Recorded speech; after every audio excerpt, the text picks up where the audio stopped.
Welcome back, everybody, to another episode of Puppet Masters and Castle Freaks, the internet's leading Charles Band-related podcast that, again, is not hosted by Mr. Charles Band himself, but by two losers with nothing else to do with their lives. I am one of those losers, Jared Hornbeck, coming to you from Lefferts Corners, and I am not alone in this creepy Lovecraftian graveyard. Who's with me? Well, lurking down here in the sun-soaked hellscape that is Austin, Texas, is Steve Guntley. Hello, everybody, and welcome. This is the podcast that's all about cemetery goblins, heartless priests, and infinite evil, ? That is to say, this is a podcast about lurking fear, which is one of the rare full moon H.P. Lovecraft crossovers that is not directed by Stuart Gordon, although it was not for lack of trying. This will be an interesting one. I do want to talk about that tagline real quick, because I feel like infinite evil could kind of describe most movies. Like, maybe not like Paddington or something like that, but I feel like you could apply like I infinite love the evil idea to of a a lot horror of movies. movie having the tagline of conditional evil. Yes. There are limits to our evil. All right, so you might reach the threshold of evil, and then you can just go. Yeah, void where prohibited on this evil. No, you're totally right. This is an odd one. This one to me stands out a bit, and I'm willing to bet that a good portion of our listening audience either is kind of going into this cold scratching their head or looked at IMDb or Googled it and said, oh, okay, Lurking Fear from 1994. This is a bit of a more obscure title. Definitely one of the more obscure ones that we've hit this early in the run of the show, and I don't think anyone would dispute that fact. Well, and definitely one of the more obscure ones from this early phase of Full Moon when they were really going guns a-blazing, and like kind of every movie seems to have sort of a bit of a built-in cult audience. This is one of the few that kind of fans didn't really embrace when it came out. I think they're being a little hard on it. I think this movie's pretty fun. It's got a lot of stuff that I like about it. I agree that it's got some flaws, but I think there's a lot of fun stuff to talk about here. Yeah, we're definitely going to get into it. We're probably going to dive as deep into the movie Lurking Fear that any podcast has or will. Probably. But that's what we do around here. To get us started, Steve, you want to fire off a few statistics about this movie? I would love to. So Lurking Fear was released July 24th, 1994. It was written and directed by C. Courtney Joyner, and it stars Blake Bailey, Ashley Lawrence, John Finch, Jeffrey Combs, Allison Mackey, and Vincent Schiavelli. So the original H.P. Lovecraft story was called The Lurking Fear. The one thing that this movie does have limits on is definite articles. They definitely don't want those around. That was published in 1922 over several issues of the literary magazine Homebrew, which is also where the author's Herbert West Reanimator would be published. And the story focuses on an unnamed monster hunter and his two burly companions who investigate a series of attacks in a small New England town, only to discover these goblin-like monsters that have made their home in a local graveyard. As they investigate further, they reveal that these creatures are all members of the same Martens family, a really wealthy family from the 1700s that has taken underground and done some rampant inbreeding until they have become albino, sightless monsters that prey on people at night. So the film version would wind up being a pretty loose adaptation. I think most of the characters in this were added, and like that signature, like the nameless monster hunter main character is not present here. But a script for this movie has been kicking around since the Empire days. And, we mentioned Stuart Gordon. They did try to develop this with Stuart Gordon. It was going to be part of his trilogy of H.P. Lovecraft movies before Castle Freak was ever on the horizon. At one point, the development of this was going to be like an ode to 1930s gangster movies, which I think sounds really fun, especially because they were going to cast Barbara Crampton as like a fast-talking His Girl Friday style newswoman who's out trying to get the big scoop. I think she would have a lot of fun with that. Totally. role. It's kind of sad that we didn't get that. It is a bit of a bummer, yeah, but after multiple delays and a very steep reduction in budget, Stuart Gordon had to move on to other projects, and Lurking Fear got pushed back all the way to the Full Moon era. And the writer and director here is C. Courtney Joyner, who we actually just talked about last week when we talked about Puppet Master 3. He's the guy who wrote the script to what we think so far has been the best Puppet Master movie. Really a quite a good script on that movie. Not only that, and I mean, maybe it'll change in this episode, but we sort of have that one touted, I think, Steve, you and I, as the best full moon movie so far that we talked about. Because I think the only one we have above it is, we won't spoil, but is an Empire production. Yeah, absolutely. And that episode's out already, but still, yeah, we'll keep those on top.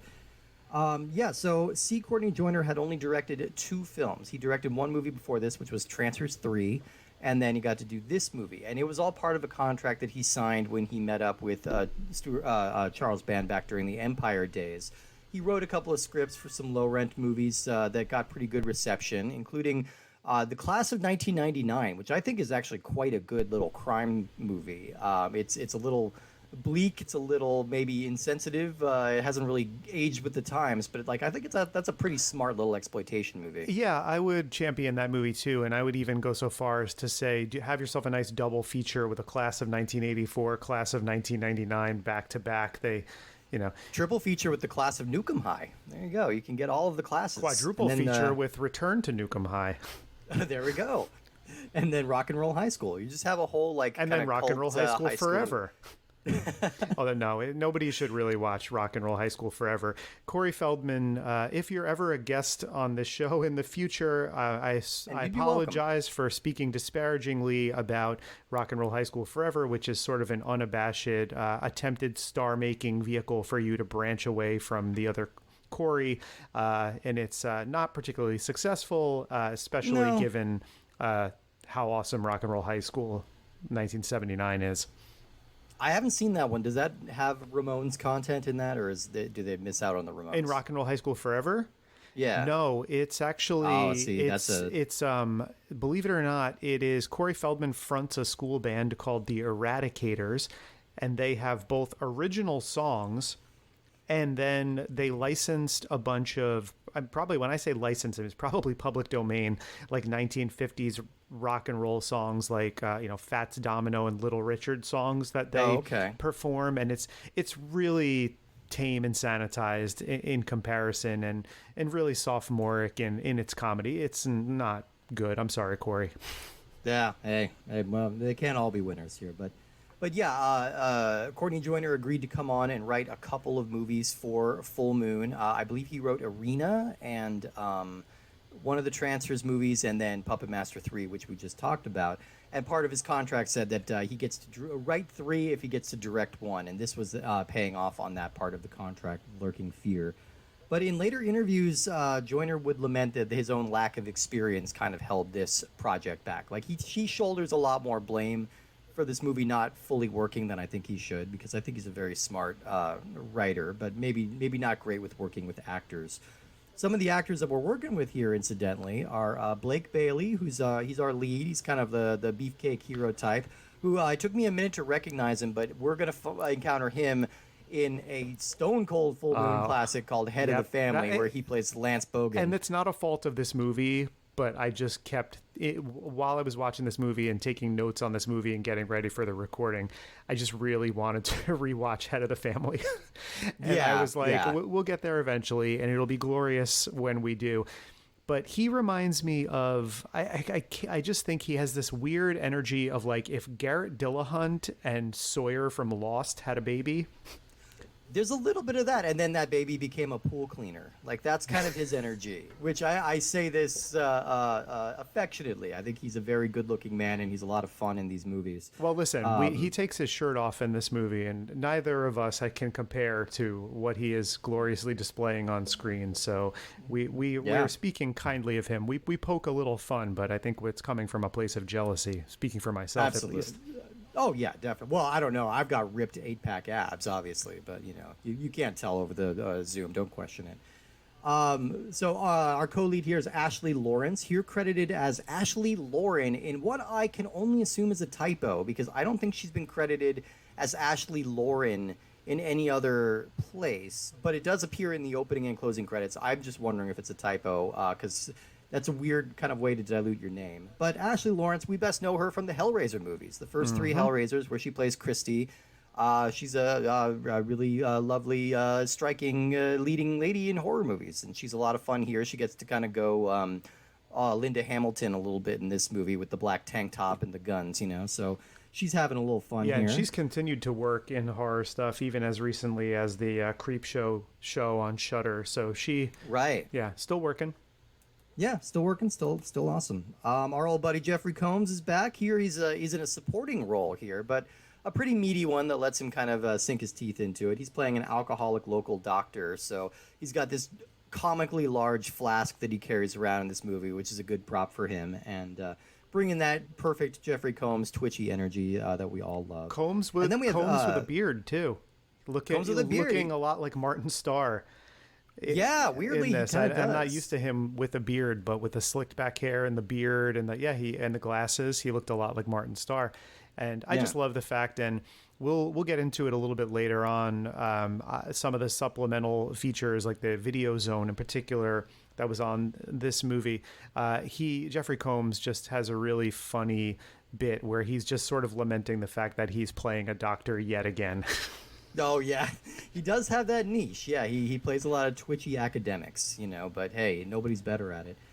We have Vincent Chiavelli here, one of my very favorite character actors. I always would love it when he would pop up in movies. You know him from One Flew Over the Cuckoo's Nest, Fast Times at Ridgemont High, and he's kind of fresh off his largest and most prominent role to date in the movie Ghost, where you'll remember him as the ghost haunting the subway who teaches Patrick Swayze how to manipulate physical objects. Great performance. He shows up very briefly here as a mortician, but he puts in the work, and it's always great to see him. And then John Finch is the irascible British tough guy. This is the oddest piece of casting for this movie, and I'm here for it. Kind of a coup, yeah, because if you know who John Finch is, he's best known as the lead of Alfred Hitchcock's movie Frenzy from 1972, one of the last Alfred Hitchcock movies, where he's just really good at bringing that kind of intimidating, like British street tough energy to movies like this. And he's bringing it here as well.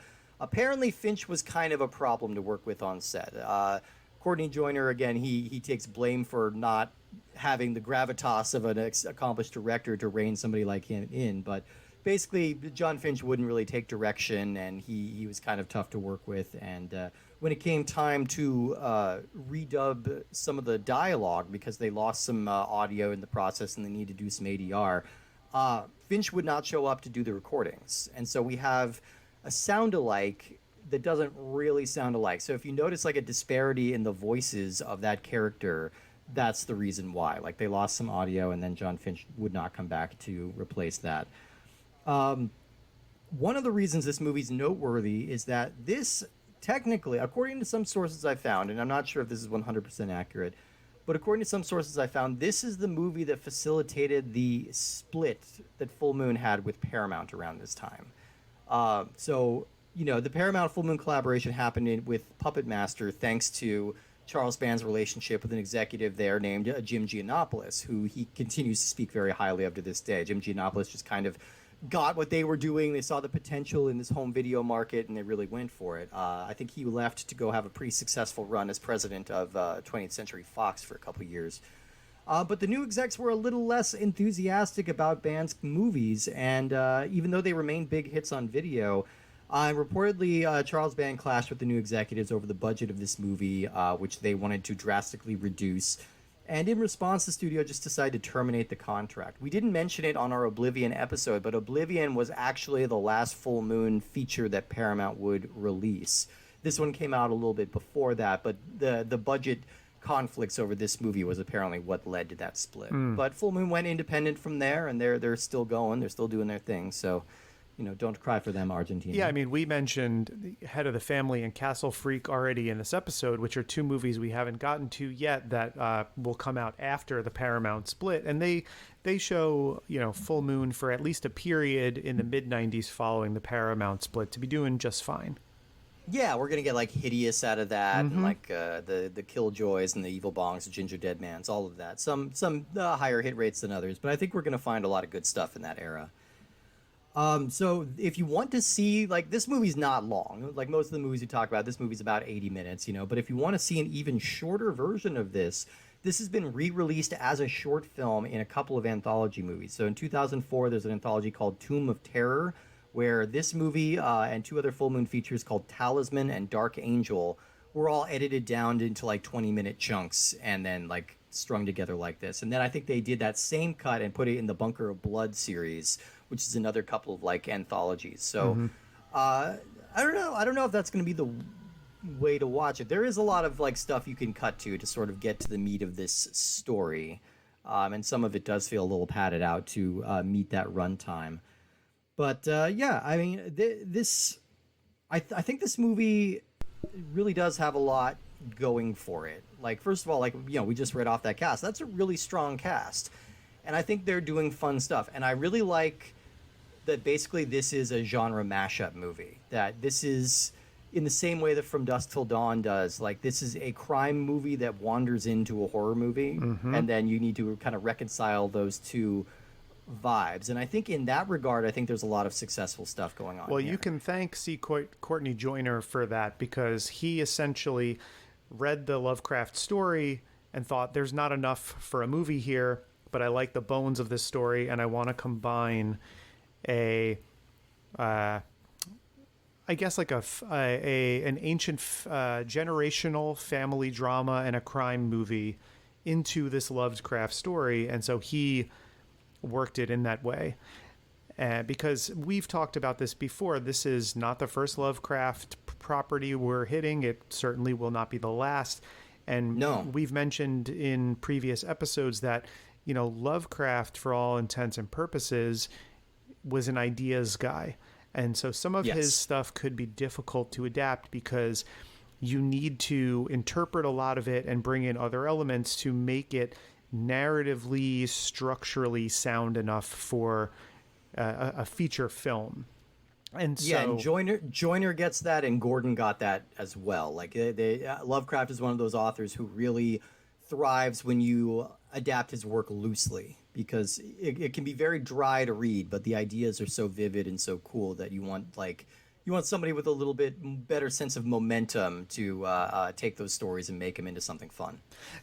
Yeah, and I want to talk for a second about Lovecraft in regard to something that I never paid too much attention to until this viewing. And what that is Lovecraft's relationship with the borough of Brooklyn, New York. Oh, interesting. So, okay, I'll leave this to you.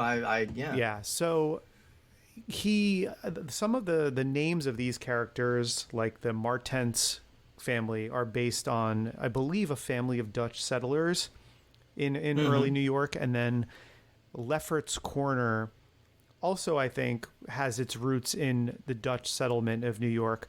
But those two names, Martens and Lefferts, are significant also because they are both streets in Flatbush, Brooklyn, which is both the neighborhood that I live in currently and a neighborhood where H.P. Lovecraft lived for a short period of time and was very fond of. And so I was reading a little bit about his early life and some of the works that he was doing when he was living in Brooklyn. He would move from Brooklyn to, I believe, Philadelphia, Cincinnati, a few other places, where he would then publish, I think, what are known to many to be his most popular and referenced works. But he moved to two other neighborhoods after, Red Hook and Brooklyn Heights, which he vehemently hated, both of them, because as is well documented now, he was a horrific racist. Yes. And he could not handle the influx of immigration and responded very poorly to it. Now, this is not 2023 Jared trying to take this and put a modern spin on something and view it from a 2023 lens. Like, no, it's well documented. He was an incredibly racist person, and I think that comes across in a lot of his works. Look up some of his non-fiction essays if you're ever curious. Yeah, or better yet, don't, because they're horrible.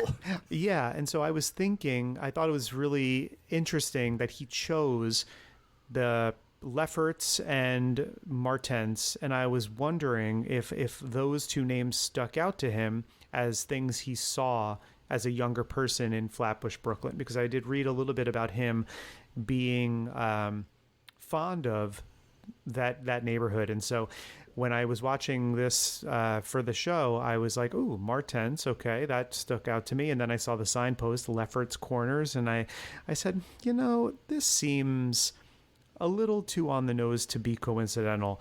And so I did a little bit of a dive into reading about some of Lovecraft's past to see how much time he spent in Brooklyn, what his relationship with Brooklyn was. But I'm thinking that this was by design, that he chose these names to... There's also probably something in the name as well that would give it more of a historical richness. But I can't help but think it has something to do with his appreciation of Flatbush, Brooklyn. And so I made a nice personal connection in watching it this time, because Martens and Lefferts are both, they're blocks that stretch through multiple neighborhoods, but are primarily known as Flatbush, Brooklyn blocks, and that is the neighborhood where I live currently. And so just, cool. A nice, and I thought this is in a way the movie of these Lovecraft adaptations we talked about with, not to its detriment, maybe the least substance, the least to talk about. So I said, I don't feel too badly giving a personal anecdote about this movie, because I don't think this has quite the meat of a From Beyond, of a Reanimator, of a Castle Freak when we get there. Right. Yeah, it's not as textually rich, and I do appreciate that. Yeah, and because the Lefferts and Martens names are both holdovers from the short stories. So yeah, that does feel like an intentional reference. And I always like it when people do that. Like, it's kind of like how Matt Groening named most of the characters in The Simpsons after streets in Portland where he grew up. Like, yeah, I didn't learn that until kind of recently. There's a Kearney Street and a bunch of things like that.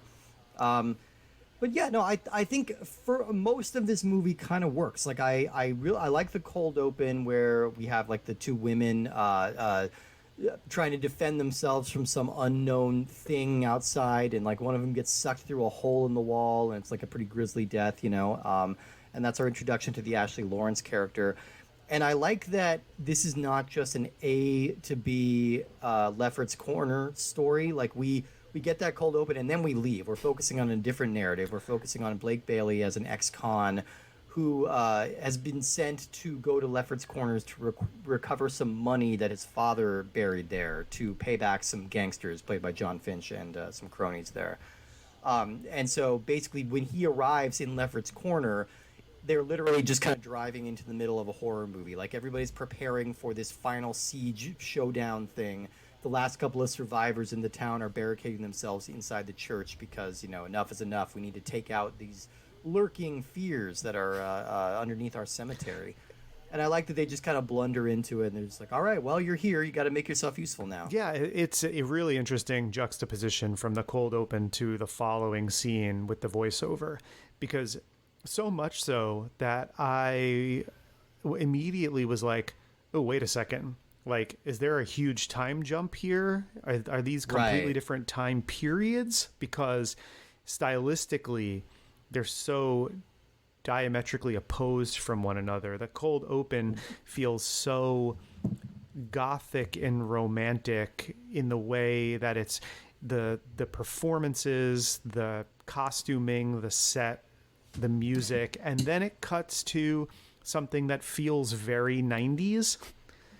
Right. Yeah. Well, this was all shot in Romania, as many of the Full Moon movies were at this time, and so it does feel more Eastern European than it feels like New England. I think there's never really a moment where you really feel like you're in America, and that also helps kind of give it sort of that rustic, maybe period piece vibe that it has early on. Because I agree, it does feel like that early on. It feels like it's going to stick with the idea that Gordon had to make it like a 1930s throwback, but then it does cut to modern times, and we got to bring together all these disparate characters, and that's your skeleton crew. Like, that's the group that you're going to be working with, and it's Ashley Lawrence, it's Blake Bailey, it's the gangsters all show up, and the gangs. Okay, so John Finch is the gangster. He's got two cronies. One is just like a big guy with a mustache, and the other is like a seductress, like who makes like who's not very like shy about trying to ply her trade, and that's kind of like her only character trait, is that she's trying to seduce everybody. Yeah, she kind of walks in dressed either like Carmen Sandiego or Sybil Shepherd. And it's a good combination. well, sure, it's doing it for someone, I'm sure. But Yeah, where in the world is Sybil Shepherd? I don't know. the actress Allison Mackey, I like the story of that. She got this job primarily because she was C. Courtney Joyner's cousin. Right. And so there's a family connection there. But I think she brings a nice energy. And then the guy, yeah, she's fun. Yeah, she is. She recognizes what movies she's in, and I like she plays it kind of coy early on, and then hams it up a little bit later on when she needs to. And then Pierce, I believe, is the other goon, and he's played by a man named Joseph Levengood, who I think really buttered his bread in playing like bouncers and security guards, which should surprise no one based on his physicality in this movie. They really made a mistake with this character. There's like an opportunity hanging right there that they did not take. So early in the movie, he makes a reference about John Dillinger and how like his dick got shot off when he was murdered, and so they just put it in formaldehyde. And isn't it a shame that like he wasn't buried with his dick? And then he makes another reference when he's trying to intimidate the Martens character, where he says he's going to rip his dick off. And I feel like you've got two references right in a row to Pierce. Like, Pierce clearly has a fixation on the idea of dicks getting ripped off. That could have been the way he died. Yeah. Like, we could have gotten a nice Castle Freaky moment where it's just like, the lurking fear reaches through, grabs his dick. I'm 100% in agreement with you. You do not introduce Chekhov's dick if it's not going to pay off later in the movie. You got to rip that dick.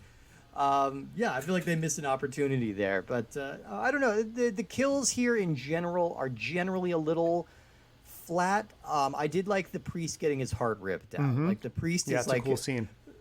The one guy trying to kind of sort of strike a bargain with like the monster under the floor, but and hoping that like his faith will prevail, but it doesn't so much in the end. He gets his heart ripped out. So it's there's a lot of kind of maintaining the barricades inside the place. There's a lot of like switching control, of like sometimes they're a hostage, sometimes the bad guys are the hostage. Like they're always kind of switching control there. So there's a good balance of tension between like internal and external threats, which I think is a smart choice. And again, like I think I agree with Joyner's own assessment that maybe if he was a little bit more seasoned as a director, he could have paced these a little better or tightened some of these shots a little better. And I think for the most part it's serviceable, and I think where the movie really drops the ball is in the finale, where they go beneath the church and they find that there's not just one lurking fear, there's in fact an entire family, and they're living down there with mostly modern clothes. It's kind of like the movie Us, and they're just like living under there like with normal clothes. And I feel like there's a lot of missed opportunities in this section to build tension, because I think you've got a pretty good creature design here. You've got some tunnels, some creepy dark tunnels under the caves, but these are very well lit tunnels, and a lot of times the movie is framed in a way where like you'll see a lurking fear just kind of wandering in the background like it accidentally came into the shot or something. Like it doesn't look menacing, it looks meandering. Yeah, I think they could have really made this into quite a tense set piece. I know there's a nice feeling of claustrophobia and stuff when you're dealing with tunnels and things under houses and under buildings, and I'm sort of made to remember, the denouement with Carolyn Williams in Texas Chainsaw Massacre 2, where she's underground with the Sawyer family, and it's just that is something I think played so well with so much dripping tension in that scene. And here, it is sort of, it's like if somebody was walking around in the caves of the Descent with sparklers the whole time. Right. Yeah. It's just too brightly lit. It's too like when you see the threats really clearly, you can kind of see that they're sort of shambling and shabby, and they don't really feel like the existential threats that you want. And I'm really sorry to the listeners that I have to describe the aesthetic of one movie by making a comparison to two completely separate movies. Hey, what are you going to do? That's how my brain works. No, I'm with you. I'm with you on that. It makes total sense to me if that helps. I think it'll make a lot of sense to people who seek out a show like this. Like I said, there's not a whole lot to dig into with this movie. Like, it is a little plotty, but also not really. Like, because ultimately we learn that they try to insert like kind of like a chosen one narrative into this, with like John Martens having a birthmark on his shoulder that indicates that he is descended from the same line as these like unholy abominations that live under the ground. But I didn't really get what the significance of that was. I mean, I think you watched it more recently than I did. Was that made clear? No, and I think that's another thing too. Is I think you can describe this movie as a little muddled and a little uninspired in some places. I think maybe some of the ideas of what elements we're adding to the Lovecraft story for padding we really want to come across clearly to the audience. It's not always clear, and it seems like there's a conflict in themes, there's conflict in tone, there's conflict in performance. I mean, again, this is shot in Romania doubling as New England, with you're introduced really early on to Blake Bailey, who sounds incredibly Southern, who is then talking immediately to Vincent Schiavelli, who is the most Brooklyn person to ever exist, who, right. And they're both, it seems a little bit out of time and place. And I think, again, and then you have John Finch coming in, speaking in a British accent, and it's just sort of it does feel a little unrooted. Yeah, it's kind of a, it's a hot pot of some undercooked ideas. And there, like you said earlier, there is stuff that works, and I think I really do enjoy Jeffrey Combs's unhinged energy with his battling his alcohol demons and that flask. Yeah, and then some very literal demons as well, One other thing I wanted to note is that this same short story was adapted into a 1997 movie called Bleeders, which I've never actually seen, but as a kid who used to like to wander around the video stores, this one made a real impression, because the cover of Bleeders, some of you may be like finishing my thought right now, but the cover of Bleeders is like these two pale, like monster looking guys that look like they've kind of been united. And then the cover of it was covered with like this blood pack. So you could actually squish around like a little bit of liquid blood on the cover of this VHS. That used to like freak me out so bad for some reason when I was younger. I would just see that. I'm like, oh, this must be the most intense, insane movie of all time. And now you can find it on DVD, but it's like just that image without the blood pack. And I feel like you're missing a lot. I imagine if you find a VHS, those are all dried up now and just kind of, they had a limited shelf life on those. But did you ever see that cover? Yeah. And that's, if I'm not mistaken, that movie has Rutger Hauer in it. I think he's first billed, but I think he has a small part as a doctor in that one too. But if you have that VHS tape or DVD, you can put it right next to your big spongy Necronomicon Evil Dead box set, and it can absorb all of the blood spill if there is any, and then you can just have a bunch of ill-fitting media in your shelves like we all did 20 years ago.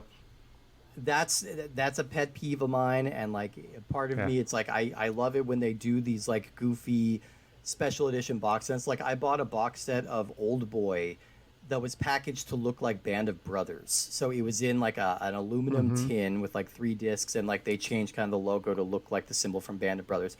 And I thought it was clever. It's like a weird mashup that doesn't really work when you think about it now, but I had this box set of Old Boy, and it just did not fit anywhere on the shelf. Like it would just kind of jut out like a sore thumb, because I would try to keep it alphabetical, and then if I ruin that, so it's a whole like ADHD pet peeve. Yeah, we call that the Simpsons season 6 DVD. Debacle. I hated those so much. Okay, again, we're going on a lot of tangents on this, but I don't know if you remember the season 6 DVD when they first started releasing those plastic Homer covers or the plastic face covers. They had a little card inside that said, you can call this number and we'll replace a box for you. So, of course, I immediately call the number, and it's a gag. It's a guy doing a really poor Homer Simpson impression saying, like, oh, sorry, you're out of luck. Dope, dope, dope. And I was actually pissed. I'm like, no, seriously, I want the good box. I know. Like, send that back to me. Happy when I finally got my hands on the real box set, and I kind of hope that whoever designed that original season 6 Homer face package was executed in public. It is the greatest atrocity ever committed by a human being, for sure. So I want to talk about one thing, Steve, that we've prefaced before on the show, but we never took the time to really have a proper discussion about. And I think this is as good an episode as any, because there's not as much, like we said, not as much meat to really pick at here narratively with this film. But I had a lot of fun watching the Full Moon Video Zone for this movie, which is available on YouTube. And what I like about it was, you know, when you watch a movie like this, I think there is I don't want to say an impulse, but I think for some people, maybe it is that to point out the limitations in the budget, to point out problems with performance, production, whatever, and kind of just walk away from it with a blanket statement of like, oh, well, this isn't very good, or this is kind of shitty, or whatever. Which I think like you maybe could say about this movie. It wouldn't be entirely wrong, but you know, we're here to do a deep dive into these things and to pay them more attention than some would, and give them all a fair shake. And so what I like about the Video Zone is you get to hear the cast and crew talk really nicely about the film. And you said that you heard C. Courtney Joyner talking, you know, sort of placing blame on some of the things that didn't work about the film on himself. Here, you got to hear about some of the decisions behind the choices that were made on the film, and you get to hear the actors talk about why they played certain scenes certain ways, what they brought to the character, what kind of background they gave to the character, how they prepared for their role. And then there was some cool stuff about the monsters and the special effects and how they brought certain aspects of it to life. And what I like about that is it's like not everybody is interested in diving into the special features of a DVD or a Blu-ray. Some people want to just watch the movie, form their opinion on it, maybe revisit it, maybe not. But I think the Video Zone was awesome because it was a precursor to that, and it just gave context for things that you then see on screen that you maybe didn't think about. Like I found myself watching the Video Zone and going, oh, that's kind of a cool effect. But when I watched the movie, it didn't resonate with me. But then when I watched the supplementals, I went, okay, sort of showing how they did that. That's kind of neat. That's kind of artistic. That shows some thought and some planning and some talent to pull off. And it just made me appreciate what goes into making films like this, because this isn't entirely successful as a, you know, as a narrative, as an adaptation of Lovecraft. But I think of the thought and artistry that goes into it, comparing to, say, something like a Troma movie. And I think that's why the Video Zone was such a cool feature, because they treated these films, even the cheaper, less successful ones, like they were all worthy of exploration. Yeah. And I really like that about it. Like, and there was some trailers in the Video Zone for this, for some Full Moon movies that I have heard about in name only that I haven't actually seen. There was one for Puppet Master 5, which kind of got me excited to watch Puppet Master 5 again at some point for when we cover that. But yeah, I just really appreciate that everybody involved in the making of this seems sincerely into this product that they're selling to you. And it helps to elevate a movie like Lurking Fear, which is maybe kind of a middling entry that isn't fully fleshed out with some cool ideas, not entirely successful or effective in its delivery, but it made me appreciate what they were doing, and it kind of bumped the movie up a star or a star and a half in my estimation. So I would recommend everybody check out any of the Full Moon Video Zones, because I think they add a nice context to the experience. It's a very smart way to build brand loyalty too. Like, you know, there is something about, you know, and again, I'm going to invoke it once more, but the same way that Stan Lee did with Stan's Soapbox and like the letters to the editor section in DC Comics and stuff like that. There is something about that helps kind of engender an affection and a loyalty to the brand if you feel like they are receiving your feedback and that they are talking directly to you and that they're excited about the things that they're building and sharing for that. And yeah, like I said, it was a early bonus feature on a VHS tapes, you know, like it was, band was once again kind of ahead of the home market on that one. Yeah. And I didn't personally have the brand loyalty Video Zone experience as a kid. Like I rented a few of these movies here or there, but one of the things that I've been hearing a lot in feedback and comments and stuff of people that have been interacting with us about the show is that they did discover Full Moon as a brand, as a product early, and they all have nothing but praise for the Video Zone as a feature. And I totally agree. If I was, 12 years old or 13 years old or something, and I rented Lurking Fear or I rented Oblivion or one of the Puppet Masters, and then the movie ended and I saw on the back of the VHS box, stay tuned for this Video Zone feature, and I left it on, and it went on to not only show me behind the scenes stuff about the movie I just watched, but then drop a bunch of really dope trailers and merchandise. Like I would have totally bought into that, and it would have been something that I would have looked forward to with every subsequent full movie that I rented. I didn't personally have that experience, but a lot of people did, and I've been hearing about it a lot in feedback as we've been addressing different aspects of it. People have been saying, I love the fact that you do this.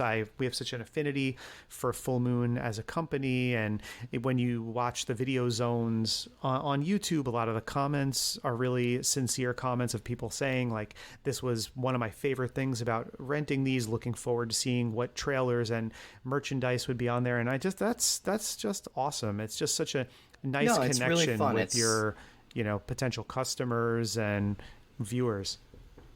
And it builds a community, and it's really smart. Yeah, most of those are all available on YouTube, so you can track those down.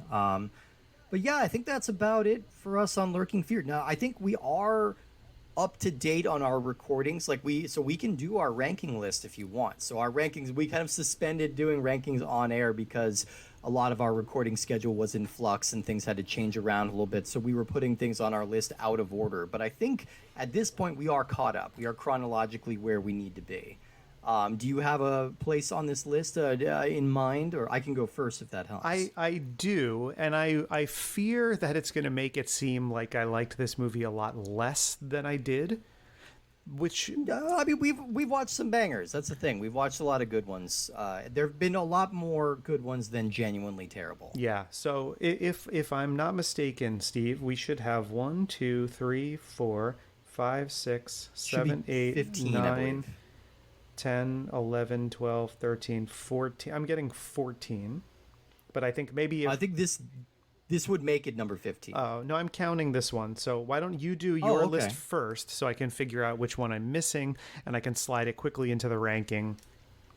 Yeah, for sure. Okay, so we'll just real quick. We're not going to read the whole list every time, but right now where our list stands is, for me, number 1 is From Beyond, followed by Puppet Master 3, Toulon's Revenge.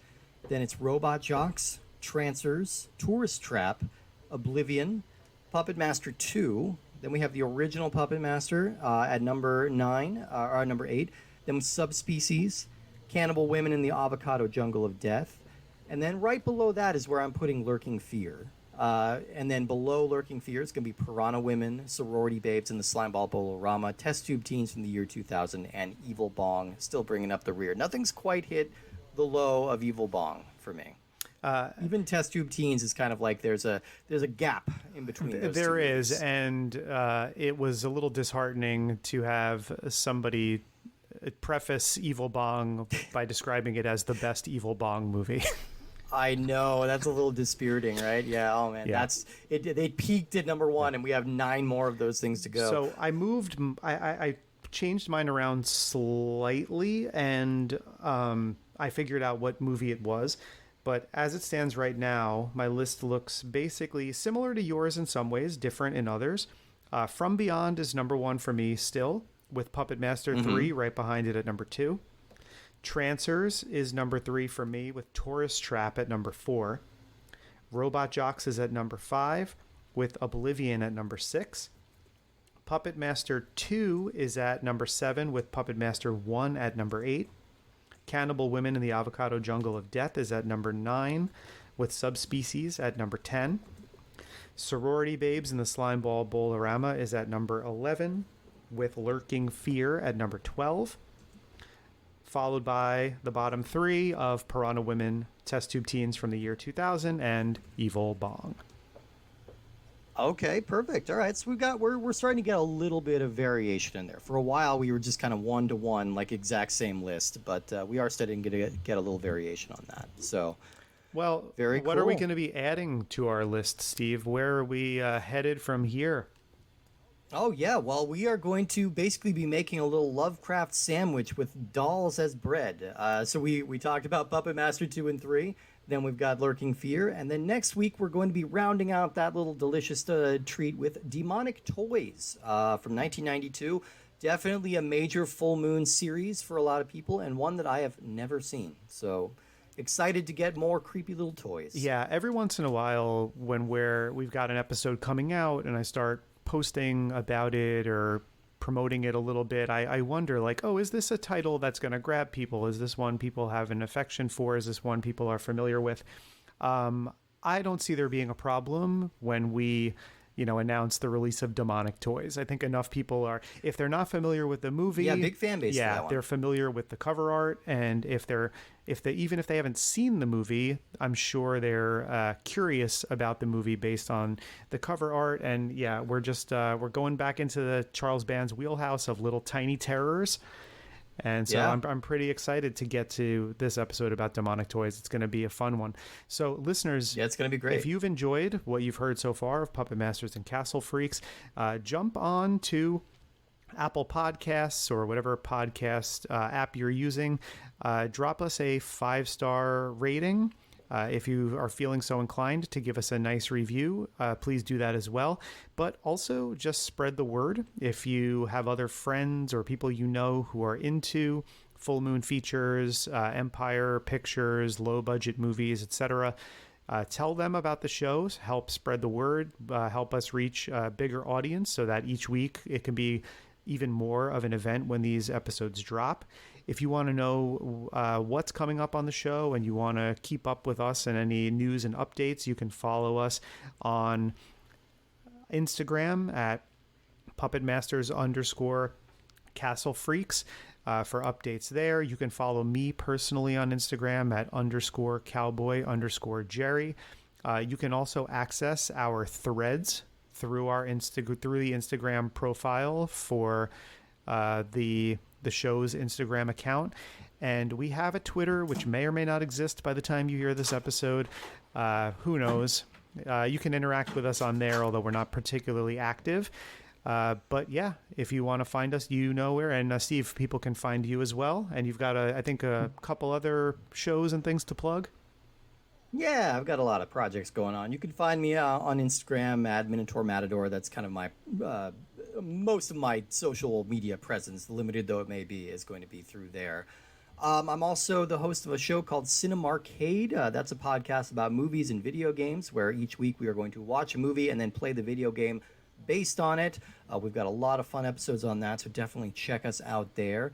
Jared and I can also be heard pretty regularly on 80s In Depth, which is available through the LaserTime Patreon. So go to patreon.com/lasertime, sign up for that for a couple bucks a month, and you can hear us talk about lots of early 80s gems, everything from the Blues Brothers to some random Bond movies to Blowout, Brian De Palma's Blowout. I believe we're going to be doing an episode on Scarface pretty soon, so that's going to be a lot of fun, and definitely check us out there. So thank you, everybody, for listening. Be sure to check us out next week for the first Demonic Toys. Stay tuned, everyone. Keep on lurking.